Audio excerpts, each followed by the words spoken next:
Hi family, welcome back to the greenhouse. For those of you who have never been here, who've never seen me, Peaches, welcome. Thank you so much for taking the time to click on that video.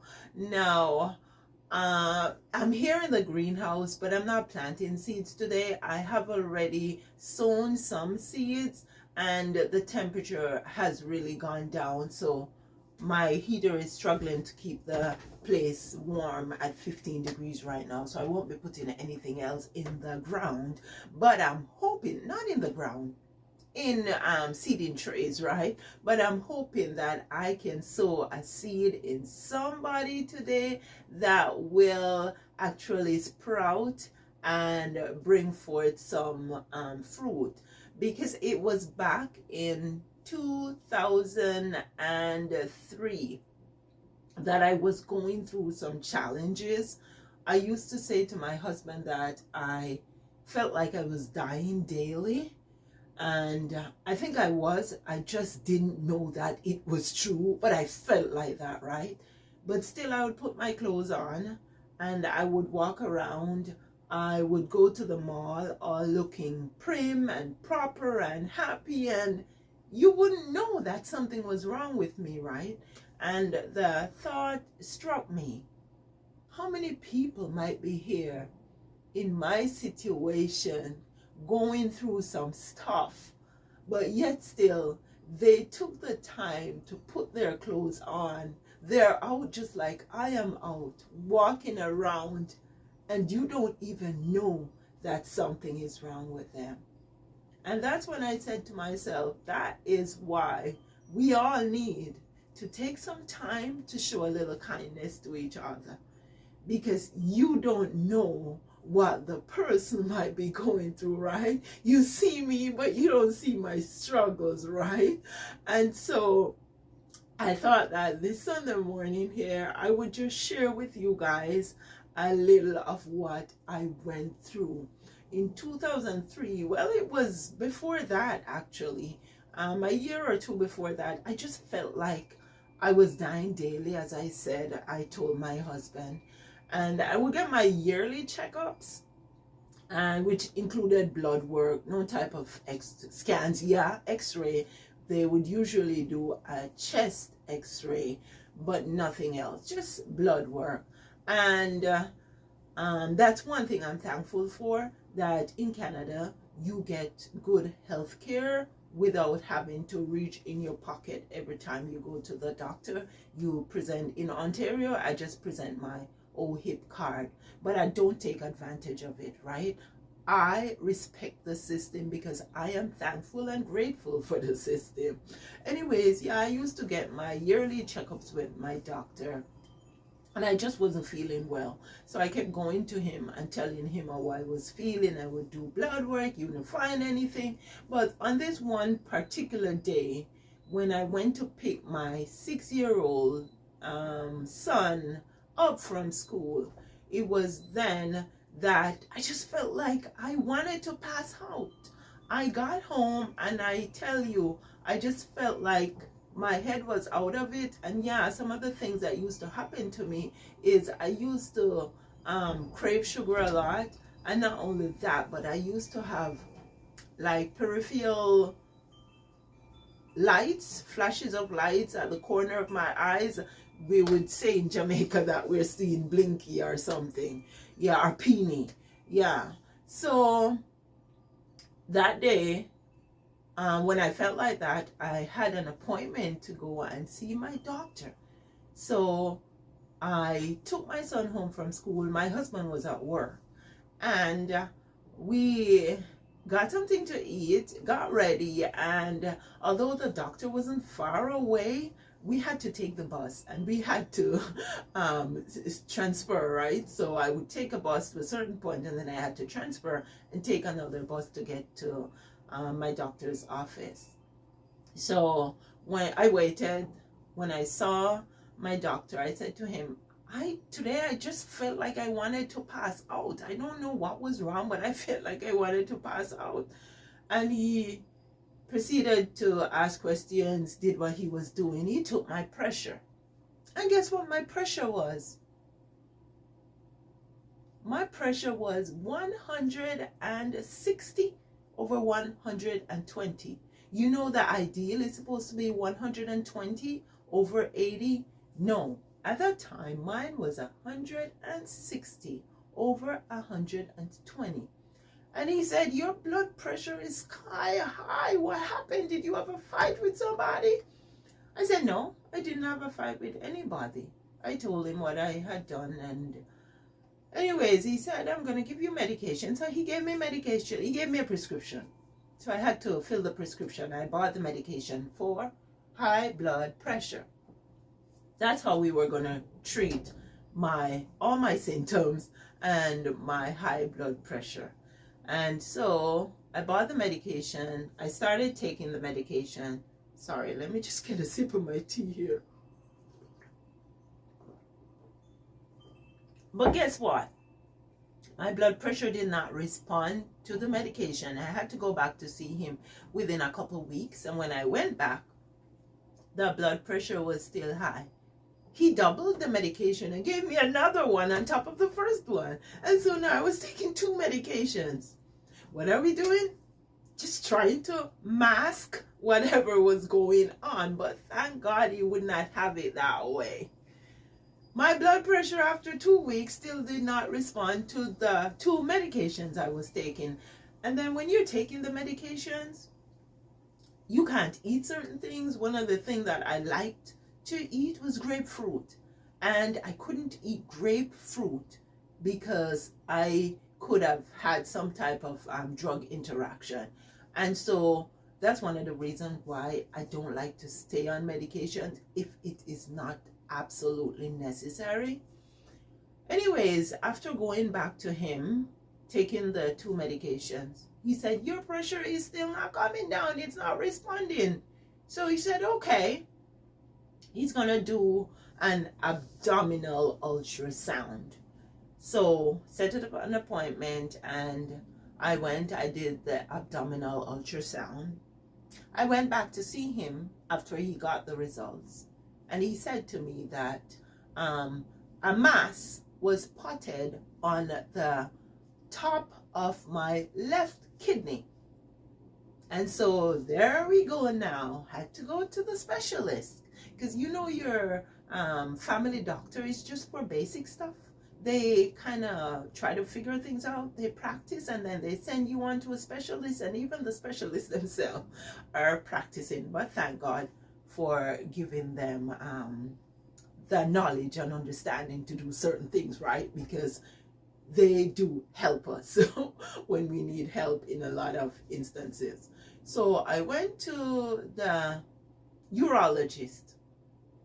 I was the only woman sitting there waiting on the urologist, and a young woman at that, because I think I may have been about, let's see, 21. I was about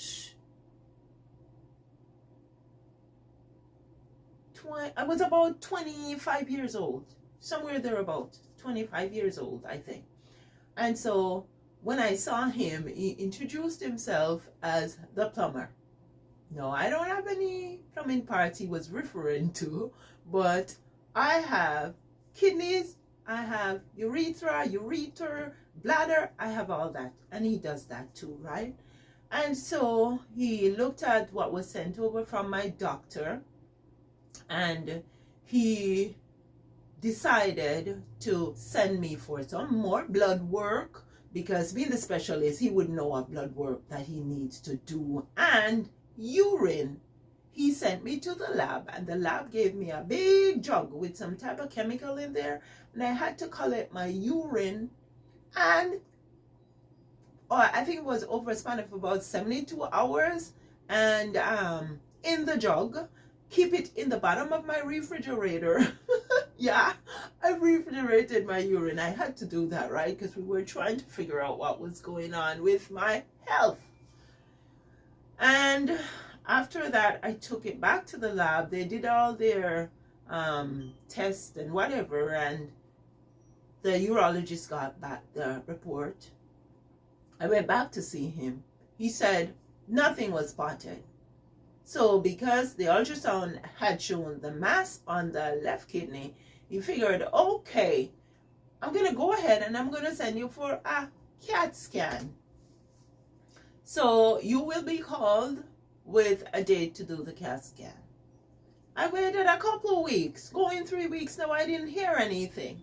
So I called the nurse's station at my doctor's office. Now, the urologist had his own practice and he had his own office, but he would come into the clinic where my doctor was to practice, to see patients. So that is where I saw him. So I called the nurse's station and I told them that I was told that I will be doing a CAT scan and I would be getting a date to go and do the CAT scan. The nurse whom I spoke to said to me that they prioritize. So what they do is, by how urgent they think your situation is, they put you in a queue and then they'll call you and give you an appointment to do the CAT scan. And that is why I hadn't gotten back any response for a date to go and do the CAT scan, right? And so I proceeded to say to the kind nurse, are you telling me that I was told that I have a mass on my left kidney and that's not urgent? No, I wasn't thinking anything out of the box, right? I wasn't thinking about it.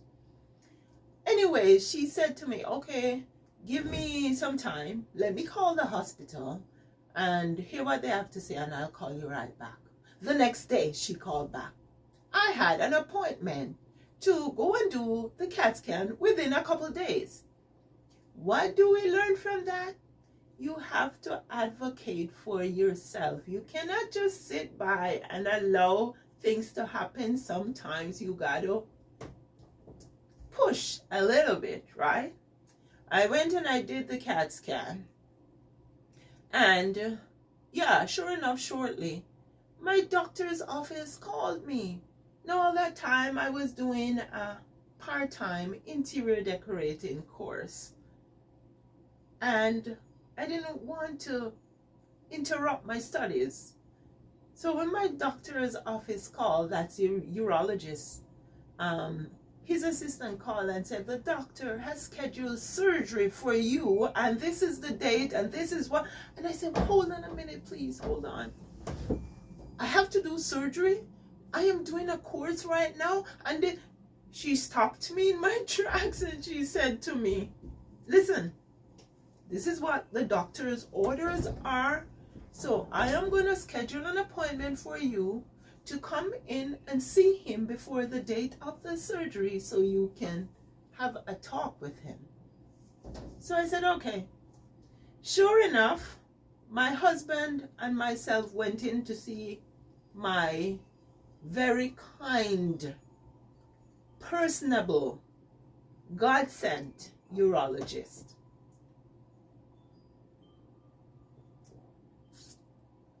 Sorry, I have some rosemary leaf in my tea. And so when we went in to see him, he drew a little diagram. I still have the paper of the little diagram of the kidney that he drew. And he told us, this is what the mass is constituted of. And when I see this, I don't wait. And this is where the mass is. It's not outside of your kidney. It's inside of your kidney, in the top pole of your kidney. Now we need to do surgery. Okay, gotta get all these papers signed. I'm going in to do surgery.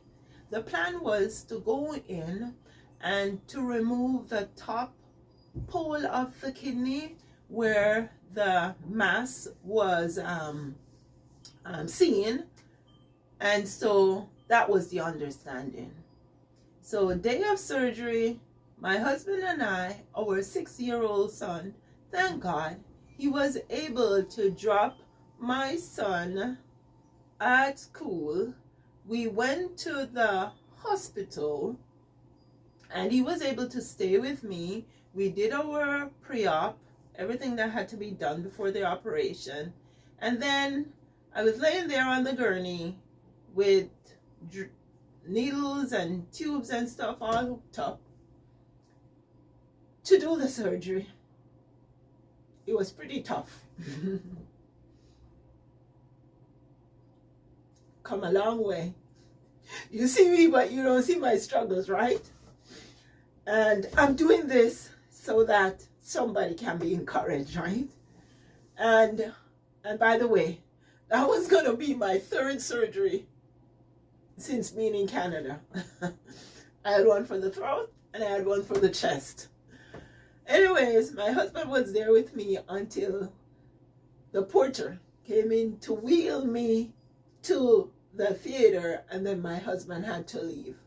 My husband was supposed to be in the waiting room just so if the surgeon went in and he had to do anything else, my husband could sign off on it.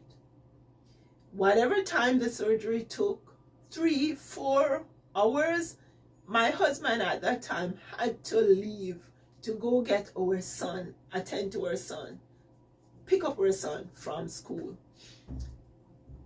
So when my doctor found out that he had to do more than just remove the top pole, he went to the waiting room and my husband was nowhere to be found. Because he had to go, right? He just had to go. But my surgeon, in his wisdom, figured he didn't get permission, but there was no way he was going to see what he saw and leave it inside of me. So instead of removing the top pole of the kidney, he removed the whole kidney. By the time my husband got back, I was in the recovery room. So when I woke up in the recovery room, I had so many tubes and all over thing up my nose, and I had a catheter because they just removed my kidney. I had all these things over me and I couldn't get up to pee, right? There was no peeing. So the catheter was supposed to extract the urine that was forming in my bladder into a bag, which they had to change. When they found out that I was okay to leave the recovery room, they took me to the emergency ICU. They took me to the ICU. And when they took me to the ICU, I was there, yeah, all hooked up and everything. I couldn't get out of that bed. My husband was able to leave our son with a lady with whom we went to church with, who was living in the apartment building that was just next to our apartment building. It was a series of apartment buildings. And she had a daughter who was probably about 3 or so years older than our son. And so my husband was able to leave him with her, and he came back to the hospital. The doctor told him everything that he had to do. When I woke up, the doctor came to visit me, and he said to Dr. Woods, bless his heart, he said to me, you're a strong woman, you're going to be just fine. He told my husband that when he went in, actually, my intestines were kind of stuck together from the first surgery that they had to do, that I got a cut from under my shoulder blade all the way back to my navel. And so he had to do some stuff there, and he had to take the whole kidney out because it's what it was. And so it was said the kidney was sent off to the lab. I stayed in the ICU for maybe about 4 days. Memory's a bit fuzzy about that right now. It's been 21 years. But after I left the ICU, yeah, they took the catheter off. And I had to be able to pee before I could leave the ICU. That's what happened. And so when they found out that I was passing urine fine, they measured it to see how much I was passing, and they figured I was passing urine fine. I was coming along, so they put me on the regular ward. Now, when I went on the regular ward, I still had some bags and tubes hooked up. There wasn't anything in my nose. I said they took the catheter off, and so I was able to hold on to the pole and go to the bathroom. And then the stronger I got is the more I was able to move. So I remember actually after they took some of the stuff off and I only had one pole left, and I figure, okay, I can walk a little bit more. And there was an area with a big window close to my room, and there was a park that I could see out into. And I would get up and I would go to the park and I would try to think positive thoughts. And I would see my son playing in the park and my husband. I was just trying to look into the future to have something to look forward to that would keep me going so I didn't get too despondent. And so, yeah, they hadn't gotten back the results from sending out the kidney to the lab. And so, yeah, when it came time to leave the hospital, my husband took me home, and yeah, he had to be there a lot of times. Like, he was working, we had our 6-year-old son, we had really basically no help. And so he would have to take time off work sometimes, quite a bit of time. But thankfully, about a week after I left the hospital, my sister journeyed from New Jersey. She took the train, but she couldn't stay. Maybe she stayed up to maybe about 8-10 days. Couldn't have stayed any longer because she had just started a new job. And so God bless her that she was able to come, because that was of great assistance to not only me, but to my son and to my husband, to the whole family, right?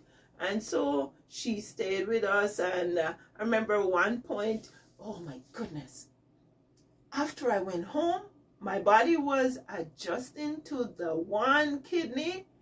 I would sweat like a hog. I would change down to my underwear up to 3 times each night, because my body was adjusting. You know, you have your 2 kidneys, the adrenaline glands on top, and so one kidney was removed, like with 2 adrenaline glands and 1 kidney, and so my body had to adjust to it. And funny enough, I was craving those deep, delicious pies before I did the surgery. And after the surgery, yeah, my hubby think it was going to be a treat, and he took me a deep, delicious pie, and I couldn't eat it. I just couldn't stomach the pie. I couldn't eat it, and I did not eat it. I did not have any craving anymore for sugar. Anyway, getting to the point when I got the result, my doctor got the result, and so my sister and I went in for the results. And sure enough, my doctor said it came back. It was cancer. I had cancer in my left kidney, and it was stage 2, 3, I think it was. I don't want to say 3, 4, but it could have been, because I ripped the report to shreds because I kept going over the report, and it was taking me down a dark, desperate hole. And so I ripped that report to shreds. So let's just say it was a stage 2, 3, but still, it must have been in my body for a very long time, and that is why I was having the issues that I was having. All the blood work didn't show anything. All the urine samples didn't show anything. Thank God. The ultrasound showed something, and then I did the CAT scan, and the kidney was removed. When we spoke to my urologist, he said, when we asked him what he thought caused it, he said it could just be environment. He can't pinpoint on any given, like anything biological that caused it. He said his guess is environment. My guess is maybe some type of a pill or something I was putting in my system when we just got married, and it was all good to say, oh, we don't want to have a kid now or whatever. That's my guess. But I had stopped taking those things after the first surgery. I stopped taking those pills. But I am of the assumption that mass must have been growing in my kidney for a while, because apparently they grow very slowly. So we got that report. What was I supposed to do with that report? I came home, and it's like everything was going wrong in my body from head to toe. My sister encouraged me. My sister told me, oh, it was something that was going to kill you. They took it out of you. It's gone. So don't worry about it. Just be thankful. Give God thanks that it's out of your system now. We changed a few things. I changed a few things. My eating habits changed. I try to drink more fluids. I try not to add, I stopped adding sugar to all my teas, because sugar loves cancer and cancer loves sugar. So for the life of me, I don't understand why it is that whenever they are doing any type of event for making money for cancer research or anything to do with, they do sugar. They do muffins and cupcakes, and sugar is something, number one, you should avoid if you think that you may have cancer. It's not only cancer. If you have any type of inflammation, if you have any type of chronic illness, cut the sugar out of your diet. Because what I have learned is that when you consume sugar, you suppress your immune system, and so your immune system doesn't work. So the more sugar you eat is the more your immune system is suppressed. So it's not working to combat all those aliens that are in your body. So that was 21 years ago. This October will be, and I am giving thanks. As I said, after I did the surgery, and when I didn't know it was cancer, all was fine. Until, my friends, I found out it was cancer. I wasn't feeling well. One day they had to take me back. The ambulance had to come. Within a week, or 2 weeks, I think, of having the surgery.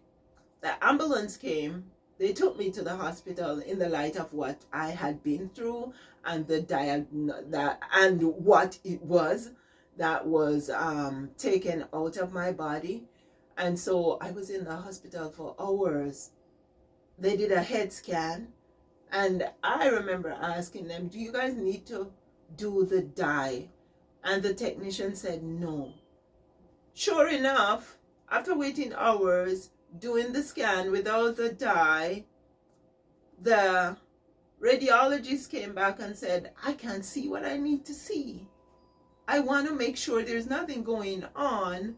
So you got to go back to square one and administer the dye. So they had to administer the dye. Then I had to wait. Then I had to do the scan all over. But thank God, he came back and he said that there was nothing in your brain. There's nothing physical right now apart from, you just had surgery. And what they said happened is that because I lost a lot of blood, my blood count was low, my iron was low, and that is why I had the fainting spell. And so I was all clear. I went back home. After my sister left, as I told you, my husband was between going to work, not going to work, helping to take care of our son. And there was another time where I felt nauseous, I felt weak, I felt lightheaded. And that was a couple of months after So I went to the hospital, and sure enough, I was dehydrated. Why? Because my body was adjusting. I didn't know how much fluid to take in, and I was sweating so much. So I had to sit through about 3 to 4 bags of drip for hours in the hospital to rehydrate my body before I could have left the hospital. And as I said, it's like everything was going wrong in my body. I know I'm probably all over the place, but believe you me, when that happened, I was all over the place. So much so that sometimes I would be at home in the apartment, my son was at school, and it felt like something was coming through that door to get me.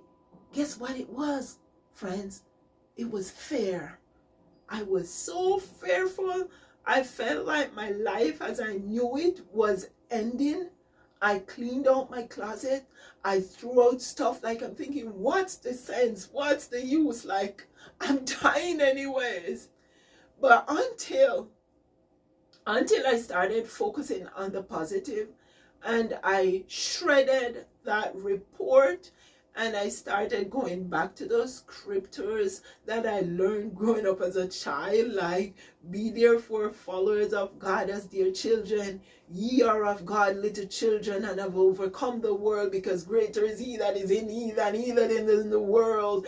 And I added scripture like, I can do all things through Christ who strengthens me. I know the plans I have for you, declares the Lord. Plans to help you, plans to prosper you. I said plans to heal me and give me a future. That's almost 21 years ago.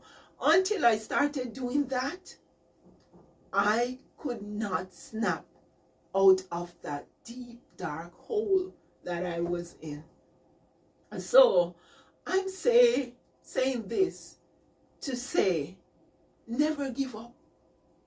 You may bend, but please don't break, because there is a light at the end of the tunnel. So keep pushing on. Keep being kind to yourself. Keep being kind to each other.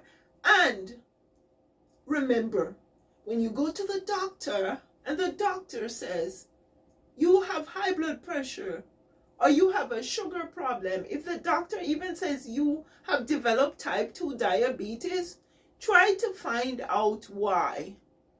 Because type 2 diabetes is tied in with your liver and your pancreas and your gallbladder. It's tied in. It's about insulin.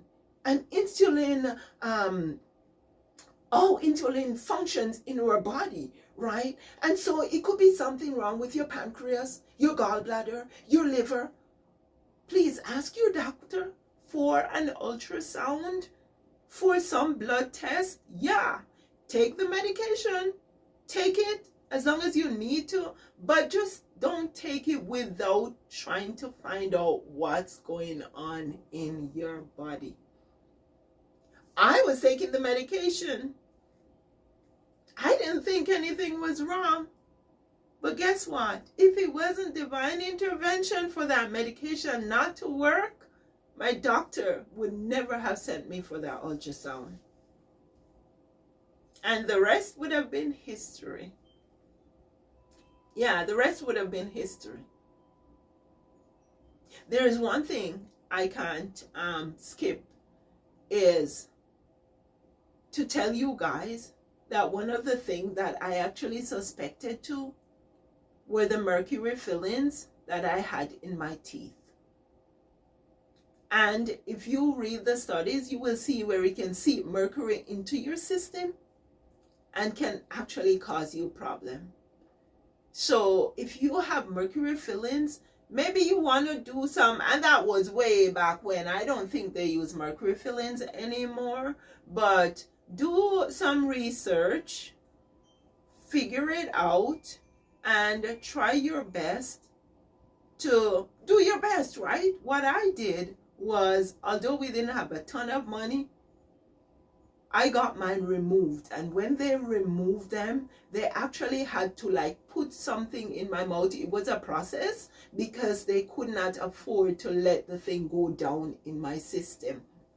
Because I remember saying to my family that I know, I keep going on and on and on, but I hope I am actually planting a seed and I'm not boring you guys, because this story is so extensive that I have been told before that you should write a book, and I'll be the first one to buy it. Not I, but the person who said that to me. Yeah, so I remember saying to my family doctor who sent me for the ultrasound that I read where you could take like lots of vitamin C to chelate toxins out of your system. What does he think about that? Can I do that? He said to me, why do you want to do that? That was after the surgery. And I said to him, because I read that it can chelate toxins out of your system, and I got some mercury fillings in my mouth, and I'm wondering if that's what's affecting me. And the doctor said to me, instead of thinking about taking the vitamin C to chelate the toxins out of your mouth, get the fillings out. And when the doctor said to me that's all I needed to hear, we got those fillings out. Friends, I hope I didn't bore you. I hope I encouraged somebody. I hope I planted a seed. And I hope I will see you next time. Thank you so much for allowing me into your house and your homes, and maybe even in your heart, right? If you have not yet subscribed, go ahead and hit that subscription button. Remember to turn on the bell notification icon so you can be notified of new videos. Also, please, if you know somebody who could use this video, the message in the video, please share. If you know somebody who could use some of the content that's on the channel, share the channel with them too, man. Thank you so much. Now, I will leave you with a Jamaican phrase which says, man no dead, no call them duppy. Now, if you're not Jamaican, drop in the comments below. Let me know what you think. What do you think that means? Man no dead, no call them duppy. Drop other comments and questions in the comment section also. I will be happy to respond to them. Give the girls something to do out here in the countryside. Well, something else, because there's still a lot going on around here. I am thankful to God for my life today. So I'm going to breathe. Bend, but don't break. You take care now. Sending you so much love and appreciation. I will see you in the next video.